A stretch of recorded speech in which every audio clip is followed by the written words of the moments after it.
Have you ever felt completely blindsided by a friend's betrayal? You know the feeling. You trust someone, think you know them, and then suddenly, out of nowhere, they turn cold or undermine you. Or perhaps the most frustrating person you deal with is actually yourself. How many times have you made a solemn vow to change your habits, only to watch yourself break that promise a week later, almost like you're watching a stranger? If that sounds familiar, you aren't alone. It is the sensation of being a pawn in a game you don't understand. But what if I told you there's a hidden code governing this madness? Welcome to The Last Read. I'm your host, and today we are cracking that code with Robert Greene's masterpiece, The Laws of Human Nature.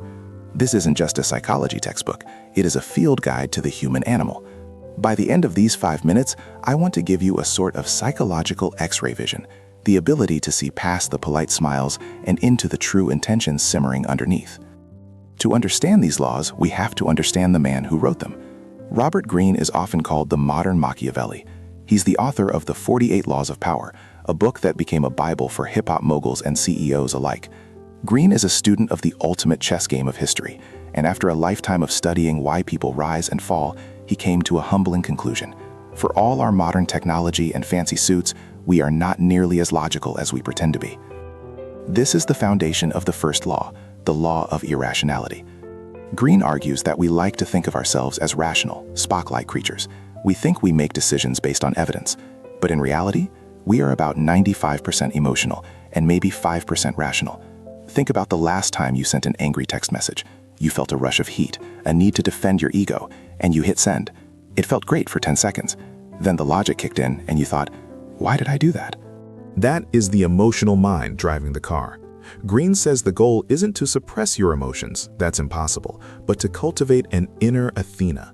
Imagine your emotions are a wild horse. It has power and energy. Your reason is the rider.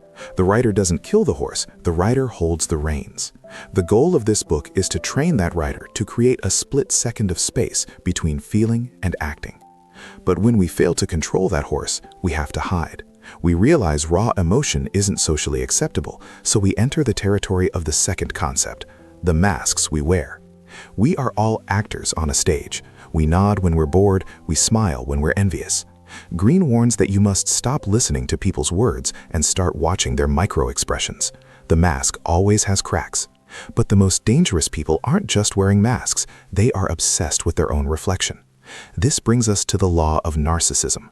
Greene drops a bombshell here. We are all narcissists. We all have a self-esteem cage that needs filling. The difference lies in how we fill it. Deep narcissists are like vampires. They view you as a prop to validate their greatness. But the goal is to become a healthy narcissist, someone with a self-image strong enough that they can turn their attention outward and practice true empathy. However, there is a type of person even harder to spot than the narcissist. They seem saintly, they seem nice, but beneath that niceness lies the shadow. Based on the work of Carl Jung, the shadow is the basement of your mind where you lock away your greed, aggression, and envy. But here is the danger. If you repress these dark traits, they leak out as passive aggression. We've all met the saint, the person who claims to hate drama but punishes you with backhanded compliments and sarcastic smiles. Greene's advice? Stop trying to be a saint. Open the basement door. Integrate your shadow. Accept that you are capable of aggression and channel that energy into your work or protecting your team, rather than letting it rot into toxicity. But even if you master your emotions and integrate your shadow, it means nothing if you don't know where you are going. This leads us to the law of aimlessness. Most people are drifters. They react to life, bouncing from job to job, listening to their parents or social media. They are like a ship without a compass in a storm. Eventually, they will capsize.